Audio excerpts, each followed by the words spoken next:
अस्सलामु अलैकुम वरहमतुल्लाहि वबरकातुहू। नाज़रीन, इस्तकबाल है, स्वागत है आपका viral news live studio Jalgaon, Maharashtra, India में। मैं आपका मेज़बान मुफ्ती मोहम्मद हारून नदवी। नाज़रीन, इस वक्त मैं अर्जेंट अपने स्टूडियो में आया हूँ। अभी बज रहे हैं 2:45 यानी 2:45 के करीब हो रहे हैं। जैसे ही 2:05 को मैं जुमा की नमाज पढ़ाकर बाहर निकला तो हमारे चाहने वाले, हमारे शागिर्द, दावत मीडिया के जिम्मेदार हाफिज अब्दुल हन्नान इशाअती, शेगांव लोहारा, महाराष्ट्र का, उनका मुझे अर्जेंट फ़ोन आया कि मुफ्ती साहब एक बड़ी खबर इस वक्त आई है, इसको आप अर्जेंट बनाइए। मैंने कहा भाई क्या मसला है?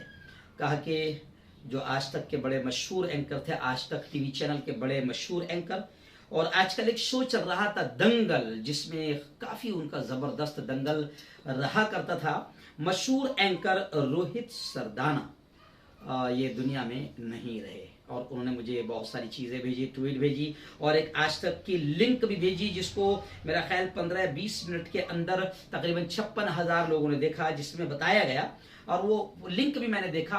वो जो आज तक की हमारी एंकर है, वो रो रो कर बाकायदा स्क्रीन पर जिस तरीके से रोती हुई नजर आ रही, वो भी मैंने देखा। और यकीनन मुझे भी इस बात का बड़ा अफसोस हो रहा है कि रोहित सरदाना, मैं आपको बता दूं कि इस वक्त दुनिया में नहीं रहे, चल बसे, उन्होंने अलविदा कह दिया। और मुझे अफसोस इस बात का भी है कि मेरी ही बिरादरी के थे, मैं भी एक एंकर हूं।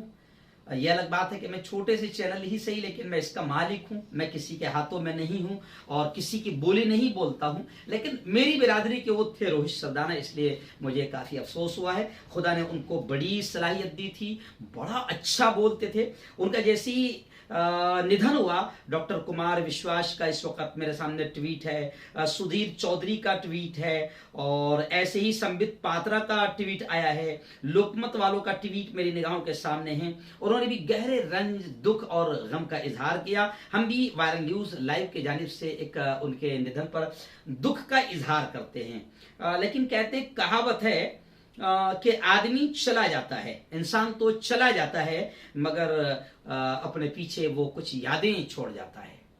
रोहित सरदाना की एक याद तो ऐसी है कि बहुत अच्छे एंकर थे, बड़ा अच्छा बोलते थे, लेकिन कुछ यादें ऐसी है जो दिल को झियोड़ देती है और दिल को दुखा देती है और कभी आंसू भी रुलाती है। मुझे याद आ रहा है कि जिस वक्त अभी जो जैसे खबरें आई हुई है कि ये कोरोना से भी मुतासिर थे और दिल का दौरा पड़ा है, तो दोनों खबरें आ रही है, दिल के दौरे की भी आ रही है, लेकिन कोरोना से भी मुतासिर थे।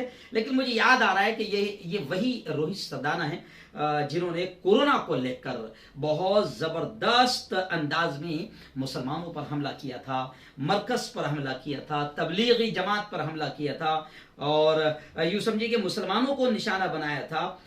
कोरोना को मरकज़ और मुसलमानों से जोड़ने वाले रोहित सरदाना जो है वो नहीं रहे। अब जाहिर बात है कि जहां हमको दुख है, लेकिन कई लोग इस वक्त सोशल मीडिया पर लिख रहे हैं, किसी ने ये ट्वीट करते हुए लिखा है, हालांकि हम इसके फेवर में नहीं है, लेकिन किसी ने लिखा है कि मरकज़, तबलीग और मुसलमानों का चाहने वाला चला गया, यानी गोया कि ताने के अंदाज में लिखा है। किसी ने लिखा है कि कोरोना को मरकज़ और मुसलमानों से जोड़ने वाले रोहित सरदाना नहीं रहे, कोरोना उनसे नाराज हो गया क्योंकि उन्होंने गलत रिपोर्टिंग की थी। और यकीनन रोहित सरदाना ने इतनी गलत रिपोर्टिंग की थी कि बाकायदा खुद कोर्ट ने यह कहा था कि कोरोना को लेकर तबलीगी जमात को निशाना बनाया गया।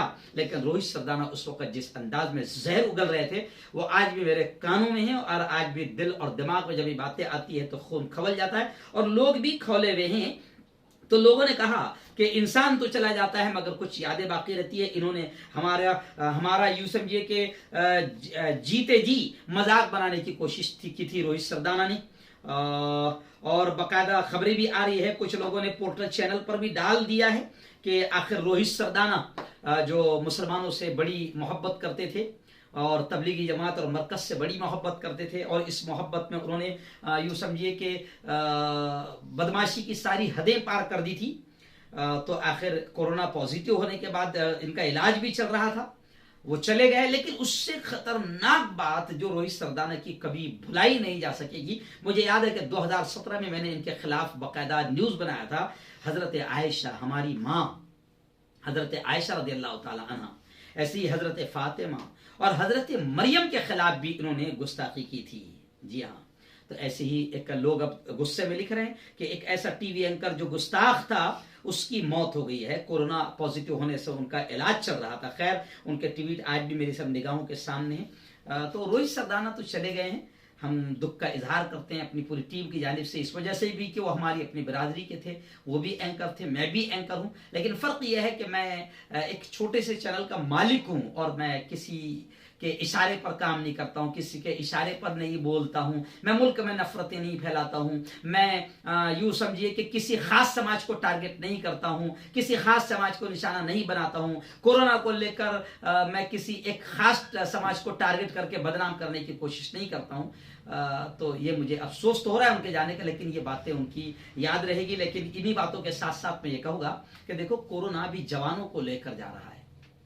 पहले बूढ़ों को भी यकीन होता था कि थोड़ा जिएंगे, अभी तो 90 साल के हुए हैं, अभी तो 100 साल पूरे करेंगे, लेकिन अब तो 35 साल, 30 साल, 25 साल के जवान भी जा रहे हैं। तो मैं चाहूंगा कि रोहित सरदाना के साथ के कई और एंकर बाकी है जो साथ में उनके भी काम करते थे या दूसरे चैनलों पर काम करते हैं, तो मैं उनसे भी हाथ जोड़कर विनती करूंगा कि भगवान ने, खुदा ने, अल्लाह ने, रब ने, जिसको भी आप मानते हो, बड़ी छोटी सी जिंदगी दी है, अपनी सलाहियतों का गलत इस्तेमाल ना करो, अपनी सलाहियतों का इतना अच्छा इस्तेमाल करो कि लोग तुम्हारे दुनिया से जाने के बाद तुम्हें अच्छे नामों से याद करें, अच्छाई के साथ याद करें, तुम्हारी तारीफ करें। इसलिए जो एंकर और है जिन्होंने मरकज पर भूखा था मगर कुंभ मेले पर भूखने का हक अदा नहीं किया, और कुछ ऐसे हैं जिनकी रोजी रोटी, दुकानदारी, उनका चैनल, उनका पेपर सिर्फ मुसलमानों के खिलाफ या किसी खास समाज के खिलाफ चलता है, मैं उनसे हाथ जोड़कर विनती करूंगा, वो मेरी अपनी बिरादरी के है, मैं उनसे हाथ जोड़कर विनती करूंगा कि अपनी सलाहियतों का सही इस्तेमाल करें, बिकाऊ मीडिया ना बने, दलाल एंकर ना बने, अच्छा इस्तेमाल करें, मुल्क के हक में इस्तेमाल करें। ये मुल्क इस वक्त बहुत परेशान है, कोरोना की महामारी है, और कोरोना में भी अगर तुम और हम बदमाशी करेंगे तो मुल्क और तबाह हो जाएगा। जो मुल्क की सही रिपोर्ट है, बताए कैसे शमशान बन गया है, मुल्क कैसे कब्रिस्तान बन गया है, मुल्क में कितना सत्यानाश हो गया है, जीडीपी कितनी गिर गई है, किसान कैसे आत्महत्या कर रहा है, बेरोजगारी कैसे बढ़ गई है, पढ़े लिखे बी और एमए कि जो डिग्री होल्डर है उनको पकोड़े बेचने का मशवरा दिया जा रहा है। तो जो मुल्क के असल मुद्दे हैं इनकी तरफ लोगों को ले जाए और हिंदू मुस्लिम न करे, नफरतों का माहौल न बनाए। खैर, रोहित सरदाना के निधन पर हम अफसोस का इजहार करते हैं और इनके ही मौत के बाद हम और जो बचे हैं उनसे भी कहते हैं कि अपनी सलाहियतों का सही इस्तेमाल करें, दलाली और बिकाऊगिरी और चाटुकारी बिल्कुल न करें।